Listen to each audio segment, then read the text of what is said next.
अमीर ससुराल में लंबे हाथ वाली गरीब बहू। सुधा बहुत ही चालाक किस्म की औरत थी। अपने बेटे अमित के लिए एक गांव की गंवार लड़की ढूंढ रही थी जिसे वो अपने इशारों पर नचा सके, और बिल्कुल वैसी ही उसे गांव की गरीब घर की मीना नाम की लड़की मिल जाती है, जिससे वो अपने बेटे अमित की धूमधाम से शादी करवा देती है बिना किसी शर्त के। अपने ससुराल में गृह प्रवेश करते ही मीना बड़ी बड़ी आंखों से महल जैसे ससुराल को देखती है। अरे वाह, मेरा ससुराल तो बहुत बड़ा है। इतनी बड़े बड़े झूमर, इतनी बड़ी बड़ी पेंटिंग, ये सब तो मैं बस पिक्चरों में ही देखती थी। पर अब तुम असलियत में देख लो मीना, तुम भी इस घर की सदस्य हो, ये घर तुम्हारा है। जी, वो तो है। भाभी, हमारे महल जैसे घर में कहीं खो मत जाना। आपका कमरा ऊपर की ओर है, लंबी सीढ़ी से चल कर जाना। ओह, ऐसा क्या? ओ बहुरिया, आओ, मैं तुम्हें इस घर का कोना कोना दिखा देती हूँ। जामिद बेटा, तू आराम कर ले। ऐसा कहकर सुधा अपनी बहू को अपने पीछे पीछे नीचे का ड्राइंग रूम, बड़ा सा पूजा घर, किचन, गेस्ट रूम सब दिखा देती है। उसके बाद सुधा ऊपर का फ्लोर और छत भी दिखा देती है। अरे मोरी मैया, माँ जी, ये बंगला तो बहुत बड़ा है, कहीं यहाँ हम खो न जाए। इसलिए आप हमका अमित जी के पास छोड़ दे। हाँ हाँ, तू चिंता मत कर, सामने ही है तेरा कमरा, जा। तभी मीना अपने पति के कमरे में पहुंच जाती है, जहां अमित उसका हाथ पकड़कर कहता है, अरे मेरी जाने मन, तुम आ गई। मुझे तो लगा था कि तुम माँ के साथ ही शादी की पहली रात घर देखते देखते ही गुजार लोगी। ओफो, आप भी ना इतना टेंशन क्यों लेते हैं? देखिए बाहर कितना रोमांटिक मौसम हो रहा है। तो जान, तुम भी रोमांटिक हो जाओ ना। अच्छा जी। अरे रे धक धक करने लगा, ओ मोरा जियरा डरने लगा, सैया बैया छोड़ना, कच्ची कलियां तोड़ना। दिल से दिल मिल गया, मुझसे कैसी ये हया। तभी दोनों को नाचते हुए पारुल देखकर हंसते हुए चली जाती है। ओहो, बाप रे बाप, ये क्या हो गया? तुम्हें दरवाजा बंद कर लेना चाहिए था। देखना, मेरी बहन मजाक उड़ाएगी अब। अच्छा, मैं अभी बंद कर देती हूँ। अरे मेरा तो चटकने पर हाथ जा ही नहीं रहा। बड़े घर की तरह कुंडी भी ऊपर की तरफ है, काश मेरा हाथ बड़ा होता। 5 फुट लोगों के इतने ही हाथ होते हैं, राक्षस और चुड़ैलों के बड़े हाथ होते हैं, समझी? अब सो जाओ चुपचाप, दरवाजा लॉक हो गया। इतना कहकर दोनों सो जाते हैं। अगले दिन मीना जल्दी उठकर सारी साफ सफाई कर पूजा पाठ कर लेती है और टाइम से पहले खाना बनाकर तैयार कर देती है। ये देखकर जब सब डाइनिंग टेबल पर खाने आते हैं तो कहते हैं, अरे वाह बहू, खाना तो बहुत बढ़िया बना लेती हो तुम। अच्छा है, बैठ जाओ, तुम भी खाओ। और हाँ, शाम को गाजर का हलवा जरूर बनाना। जी माँ जी। भाभी, जरा मुझे छोले पूड़ी और देना। धक धक करने लगा, ओ मोरा जियरा डरने लगा। पानी पानी, मीना पीना, मीना पानी। अरे क्या हुआ भैया, आपको अचानक से खांसी क्यों आ गई है? कुछ याद आ गया क्या आपको मेरे गुनगुनाने से? नहीं, कुछ भी तो नहीं, छिपकली कहीं की, तुझे तो मैं बाद में बताता हूँ। ऐसे ही दिन गुजर जाते हैं। अब सुधा अपनी गरीब बहू से घर के 24 घंटे नॉनस्टॉप काम करवाया करती थी, और मीना का कमरा ऊपर था, रसोई नीचे थी। वो बार बार अपनी बहू को ऊपर नीचे करवा कर थका दिया करती थी। एक दोपहर सुधा को भूख लगती है। अरे अभी 2 ही बजे खाना खाया था, अब फिर से भूख लग गई। बहू को बोलती हूँ कुछ बना देगी मेरे लिए। अरे ओ मीना बहू, जरा नीचे तो आ। ओहो, अब माँ जी को मुझसे क्या चाहिए? अभी 3 बार लगातार बुलाया है, थक गई हूँ ऊपर नीचे कर करके। ऊपर से ससुराल इतना बड़ा, कमर टूट जाती है ऊपर से नीचे चक्कर लगाकर। हे भगवान, अब फिर से इतनी सारी सीढ़ियाँ चढ़नी उतरनी पड़ेंगी। ऐसा कहकर मीना अपनी सास के पास नीचे के कमरे में जाती है। जी माँ जी। अरे बहू, भूख लग रही है, थोड़ी सी और काजू बादाम रखे हैं ना रसोई में, ऊपर वाली रैक में रखे हैं, जा निकाल के ले आ। जी माँ जी। पता नहीं सासू माँ इतनी कब से भुक्कड़ होने लग गई हैं। फिर मीना अपनी सास को रसोई में से बड़ी मुश्किल से काजू बादाम उतार कर देती है और अपने कमरे में चली जाती है। 2 घंटे बाद वो फिर उसको बुलाती है और कुछ न कुछ मांगती रहती है। अरे बहू, जरा इधर आ। अब फिर क्या चाहिए माँ जी को? मुझसे मेरे घुटने निकल कर बाहर आ जाएंगे अगर ऐसे ही ऊपर नीचे करती रही तो। मेरा बड़ा हाथ होता और मैं यहीं से बैठे बैठे माँ जी के सारे काम कर देती तो बहुत अच्छा होता। ऐसा कहकर मीना अपनी सास के कमरे में जाकर फिर उसका किया हुआ काम पूरा करती है। सब्जी लाते वक्त भी वो इसी बात से परेशान थी। उसकी बात एक बुढ़िया सुनकर कहती है, मुझे पता है तुम इतना परेशान क्यों हो, मैं तुम्हारी परेशानी हल कर सकती हूँ, ये देखो। इतना कहते ही बुढ़िया उसके हाथों को अपने जादू से लंबा कर देती है। ये क्या, मेरे हाथ तो लंबे हो गए। हाँ, अब तुम बेझिझक घर का सारा काम एक जगह से बैठे बैठे कर सकती हो। आपका शुक्रिया अम्मा, आपने तो मेरी सारी मुश्किल हल कर दी। ये देखकर मीना खुशी से घर आ जाती है, जहाँ वो अपनी रसोई की स्लिप पर बैठकर ही दूर से खाना बना देती है। फिर से बैठे बैठे डाइनिंग टेबल तक लंबे हाथ करके खाना लगा देती है। अरे वाह बहू, तू रसोई में है, फिर डाइनिंग टेबल पर इतनी जल्दी खाना कैसे लग गया? मैंने ही किया है माँ जी, अभी अभी आकर। अच्छा, घर में जाले बहुत ज्यादा हो गए हैं, कोने कोने में इतने दिनों से तूने सफाई नहीं करी, जरा साफ कर देना। और साफ करने वाला डंडा टूट गया है तो डंडा नया खरीद लेना। मुझे जरूरत नहीं है माँ जी, अब तो अपने कमरे से बैठकर सारा काम कर लूंगी। ये कहकर सब खाना खाते हैं और फिर मीना अपने कमरे में बैठकर पूरे घर के जालों को अपने लंबे लंबे हाथों से साफ कर देती है और कमरे में टीवी देखते देखते अपने लंबे हाथों से बाथरूम में कपड़े भी धो लेती है, उन्हें सुखा भी देती है। इस तरह अब सास के कहने पर उसे बार बार ऊपर नीचे नहीं करना पड़ता था। अपने कमरे में बैठे बैठे बिना किसी को बताए वो सारे काम कर देती थी। अभी मैं देख रही हूँ बहुत देर से आप अपने कमरे में निकल ही नहीं रही हो, कपड़े साफ नहीं करने हैं क्या आपको? ये आप क्या बोल रही हो पारुल दीदी, मैंने घर का सारा काम कर लिया, कपड़े भी बाहर सूख रहे हैं, आप जाकर देखिए। पर ऐसा कैसे हो सकता है, मेरी नजर तो आप पर ही है इतनी देर से। लगता है दीदी आप दिन में सपना देख रही हो। इसके बाद रात को अमित कहता है, अरे फिर से दरवाजा खुला है, मीना से तो होगा नहीं। अभी अपने लंबे हाथों से दरवाजा बंद कर देती हूँ। ये कहते ही अमित के पलक झपकते ही मीना अपने लंबे हाथों से दरवाजा बंद करती है। अरे अरे, ये दरवाजे तो अभी खुला था, बंद कैसे हो गया? मीना, अजी तुमने ही किया है क्या? वाओ, लंबे लंबे हाथों से काम करने में बहुत मजा आ रहा है, मुझे उठना जो नहीं पड़ता, मजे की जिंदगी कट रही है, सो जाती हूँ। मीना सोते टाइम ठीक से करवट नहीं ले पाती क्योंकि उसके लंबे हाथ उसे सोने नहीं देते हैं। ओहो, मेरे कानून के हाथ, मेरी तरफ हो जाओ, कहीं अमित ने देख लिया तो गड़बड़ हो जाएगी। सो भी नहीं पा रही, जमीन पर ही सो जाती हूँ। अमित के सोने के बाद मीना जमीन पर सो जाती है, पर अब धीरे धीरे उसे अपने लंबे हाथों से प्रॉब्लम हो रही थी क्योंकि वो ठीक से ना खाना खा पाती थी और ना ही सो पाती थी और किसी को बता भी कहाँ सकती थी।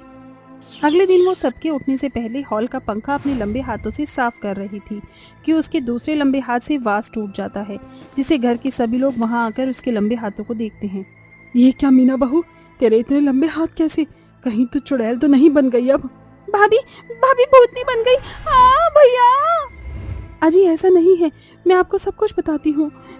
फिर मीना सबको अपने लंबे हाथ के बारे में सब कुछ बता देती है, जिसे जानकर सब हैरान हो जाते हैं। इतना सब हो गया बहू, और तूने कुछ खाया भी नहीं होगा। चल मैं तुझे खाना खिलाती हूँ अपने हाथों से, फिर हम उस बुढ़िया माई को ढूंढेंगे। हाँ मीना, तुम परेशान मत हो, हम तुम्हारे साथ हैं। फिर सुधा अपनी बहू को बहुत सारा अपने हाथों से खाना खिलाती है और दिन निकलने के बाद उस बुढ़िया माई को घर के सभी जने ढूंढते हैं, जिसके बाद वो बुढ़िया माई उसे मिल जाती है। अम्मा जी, मुझे पहले जैसा कर दीजिए, मुझे पता चल गया है आलस करना भी अच्छी बात नहीं है, कृपा करके मेरे पहले जैसे हाथ कर दीजिए। ठीक है, मुझे पता था बहुत जल्दी तुम्हें अपनी भूल का पछतावा होगा। बुढ़िया के कहते ही जादू से मीना के हाथ पहले जैसे हो जाते हैं और वो बहुत खुशी के साथ दिल लगाकर घर के सारे काम खुद करने लगती है। साथ ही सुधा भी अब परेशान नहीं करती थी। अरे कुंभकर्ण की छठी औलाद हो रही हो, मेरी बेटियां हैं, बताओ जी, अभी तक उठी ही नहीं। अरे मैं तो कहता हूँ ठंडे पानी की बाल्टी ले जाकर तीनों के ऊपर फेंक दो, वही अच्छा होगा। तेजस्विनी एक बाल्टी पानी की भरकर अपनी बेटियों के पास उनके कमरे में लेकर जाती है, जहाँ पर उसकी तीनों बेटियां बिस्तर पर पैर पसार कर सो रही होती हैं। उन्हें देखते ही तेजस्विनी पानी की पूरी बाल्टी उनके ऊपर उड़ेल देती है। ओ महारानी, पूरा जग उठ गया है, लेकिन तुम्हारी कुंभकर्ण की नींद है कि खत्म ही नहीं हो रही। अरे सुबह के 10 बज गए हैं, जल्दी से उठ जाओ और घर के काम करो। आज तुम्हें देखने वाले आ रहे हैं। माँ, देखने वाले तो हर हफ्ते आते हैं। पहले हमें ये बताओ, जिनसे हमारी शादी करवा रही हो वो अमीर तो है ना? हाँ हाँ, मैं किसी गरीब घराने में शादी नहीं करना चाहती, मुझे अमीर घराने में शादी करनी है। मेरी शादी किसी अमीर परिवार में करा दो माँ। माँ, कितना अच्छा होगा ना जब हम अपने ससुराल में जाकर सबके ऊपर हुक्म चलाएंगे। हमारे आगे पीछे नौकरों की लाइन लगी होगी। देखना माँ, मैं तो अपने ससुराल जाकर कोई भी काम नहीं करूँगी।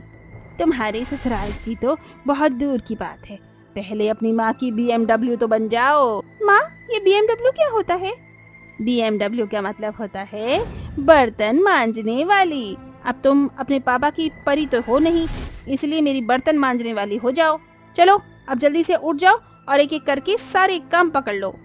तेजस्विनी की बात सुनते ही उसकी तीनों बोनी बेटियां मुंह बनाकर उठ जाती हैं और घर के काम निपटा लेती हैं।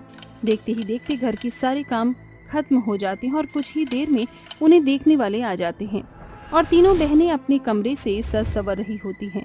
तभी तेजस्विनी उनके पास आती है और कहती है, अरे तुम तीनों का सजना संवरना हो गया हो तो जल्दी से नीचे आ जाओ, नहीं तो तुम्हें पसंद किए बिना ही तुम्हारी सास यहाँ से चली जाएगी। एक तो हमसे घर के सारे काम करवाए हैं, ऊपर से अब हमें सजने भी नहीं दे रही हो। सजने संवरने से कुछ नहीं होगा, मैं तो कहती हूँ लंबी लंबी सी सैंडल पहन लो ताकि तुम्हारी लंबाई थोड़ी बड़ी हो जाए। तेजस्विनी ऐसा कहकर वहाँ से चली जाती है। कुछ ही देर में तीनों बहनें तैयार होकर बाहर आ जाती हैं, जहाँ उन तीनों को देखकर वंदना कहती है, अरे ये तीनों तो बहुत ज्यादा छोटी हैं। बेटी, हमें घर के लिए नौकर चाहिए। तुझे तो पता ही है, पहले ही हमारे घर में 2 अमीर बहू हैं जो किसी काम को हाथ तक नहीं लगाती। हाँ माँ, तुमने बिल्कुल सही कहा। वो दोनों आपस में बातें करके रिश्ते के लिए हाँ कर देती हैं, जिसे सुनकर तेजस्विनी और उसकी तीनों बेटियां बहुत खुश होती हैं। जैसे ही वो वहाँ से चले जाते हैं, तेजस्विनी की तीनों बेटियां खुशी के मारे कूदने लगती हैं। वाह, मजा आ गया, ये तो बहुत बड़े घर का रिश्ता था। अब तो हम लोग शादी के बाद बहुत एंजॉय करेंगे और किसी भी काम को हाथ नहीं लगाएंगे। हाँ हाँ, तुमने सही कहा। सोचो, इतने अमीर परिवार में जब हम लोग जाएंगे तो नौकर हमारे लिए खाना हमारे कमरे में लेकर आएंगे, सारी चीजें हमें हाथ में मिलेंगी। अरे वाह, मेरी तीनों बेटियों के सपने तो बहुत बड़े बड़े हैं। अच्छा मेरी बेटियों, जब तुम सारे काम अपने नौकरों से ही करवाओगी तो एक काम और करवा लेना, संडास करके अपना संडास भी उनसे ही धुलवा लेना। अच्छी माँ, कैसी बातें कर रही हो, सारा मूड खराब कर दिया। हे भगवान, इन लोगों का कुछ नहीं हो सकता। मैं तो जा रहा हूँ अखबार पढ़ने। लखन अखबार पढ़ने चला जाता है, जिसके बाद वैसे सभी अपने अपने कामों में लग जाती हैं। कुछ दिनों बाद शादी की रस्में शुरू हो जाती हैं और तेजस्विनी अपनी तीनों बोनी लड़कियों की शादी करवाकर उन्हें उनके ससुराल भेज देती है। ससुराल में जैसे ही उनका गृह प्रवेश होता है, वंदना की दोनों अमीर बहू उनका मजाक उड़ाने लगती हैं। देखो तो सही, माँ जी को यही तीनों पसंद आई हैं। ये तो हमारे देवरों की बेटियां लग रही हैं। तुमने बिल्कुल सही कहा। अगर तुम्हारा मजाक बनाना खत्म हो गया हो तो अब इन्हें इनके कमरों में छोड़ाओ। वंदना की बातें सुनकर भी उसकी दोनों अमीर बड़ी बहू उसकी बातों को नजरअंदाज करके वहाँ से चली जाती हैं। जिसके बाद वो अपनी बेटी से कहती है, जाओ टीना, अपनी तीनों भाभियों को इनके कमरे में छोड़ कर आओ। टीना अपनी तीनों भाभियों को उनके कमरे में छोड़ आती है। अगले दिन जब सवेरा होता है तो वंदना उसकी तीनों बोनी बहुओं से कहती है, देखो तुम तीनों इस घर की जिम्मेदारियों को समझोगे। इस घर में कोई नौकर नहीं है, इसलिए सारे काम तुम्हें खुद ही करने होंगे। ये सुनते ही तीनों बोनी बहू हैरान रह जाती हैं। जिसके बाद वंदना उन तीनों को घर के सारे काम समझा देती है। उनका अमीर घराना इतना बड़ा था कि पूरे दिन काम करते करते उनका काम ही खत्म नहीं हो पाता था। अरे हमारा कैसा ससुराल है, इतना अमीर ससुराल होने के बाद भी इस घर में अंदर एक भी नौकर नहीं है, सारे काम हमें ही करने पड़ते हैं। रानी बनने का सबने देख कर आई थी मैं तो, इस घर में अब नौकरानी बनकर रह गई हूँ। मेरा तो शादी का मजा ही खराब हो गया। खैर, अब कर भी क्या सकते हैं, लेकिन हमारी जेठानियाँ घर में काम क्यों नहीं करती हैं? तभी वहाँ उनकी दोनों घमंडी जेठानियाँ आ जाती हैं। तुम्हारी शादी इस घर में इसीलिए हुई है ताकि तुम इस घर के काम कर सको। इन बेचारी बोनी बहुओं को तो बहुत फंसाया हुआ है। तुम तीनों करो काम, हम चलते हैं यहाँ से, और हाँ, हमारे कपड़े भी धो देना। ऐसा कहकर वो दोनों वहाँ से चली जाती हैं और इसी के चलते अब उन तीनों बहनों को घर के सारे काम अकेले ही करने पड़ते हैं। और इनके साथ साथ उनकी दोनों जेठानी हैं जो इनके ऊपर और भी ज्यादा अत्याचार करने लगती है। अब वो साथ में अपनी सास को भी लपेटे में ले लेती हैं और उसे बहुत ही बदतमीजी से बात करती हैं, जो कि वंदना से देखा नहीं जाता। जब से मेरी तीनों बहू, बोनी बहू इस घर में आई है, तब से ही मेरी दोनों अमीर बहुओं के तेवर और भी ज्यादा बदल गए हैं। ये सब मेरी ही गलती है, क्योंकि अपनी दोनों अमीर बहुओं के डर के कारण मैं ही अपनी तीनों बोनी बहुओं को इस घर के अंदर लेकर आई थी। लेकिन मुझे ऐसा नहीं करना चाहिए था। अब मुझे किसी तरह अपनी अमीर बहुओं को सुधारना होगा। वंदना एक प्लान सोचती है, जिसके बाद वो अपनी दोनों बहुओं के ससुराल में फोन कॉल करके उनसे बात करती है। वहीं दूसरी तरफ जिस दिन पुष्पा और सुप्रिया दोनों शॉपिंग करने के लिए मॉल जाती हैं, वो अपने क्रेडिट कार्ड से पेमेंट नहीं कर पाती। मैम, आपका कार्ड ब्लॉक हो गया है, आप इस कार्ड से पेमेंट नहीं कर सकती। सुप्रिया का कार्ड ब्लॉक होता है, जिसकी वजह से पुष्पा अपना कार्ड देती है, लेकिन उसका कार्ड भी ब्लॉक हो जाता है।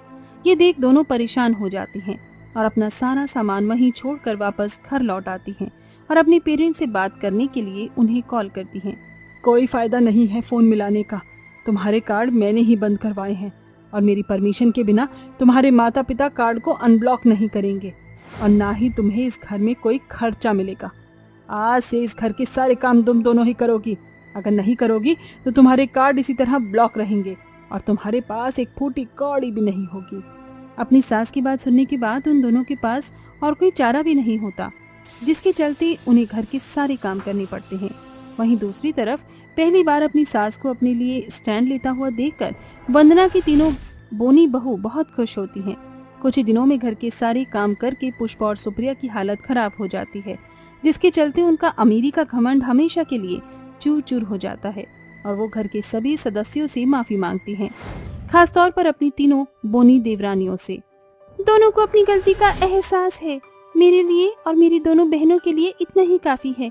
आज से हम इस घर में एक साथ खुशी खुशी रहेंगे और हमारे बीच कोई दरार नहीं होगी। मोना की बात सबको अच्छी लगती है, जिसके बाद वंदना की दोनों अमीर बहू खुशी खुशी अपनी बोनी देवरानियों के साथ रहने लगती हैं और घर के सारे काम मिल बांट कर करती हैं।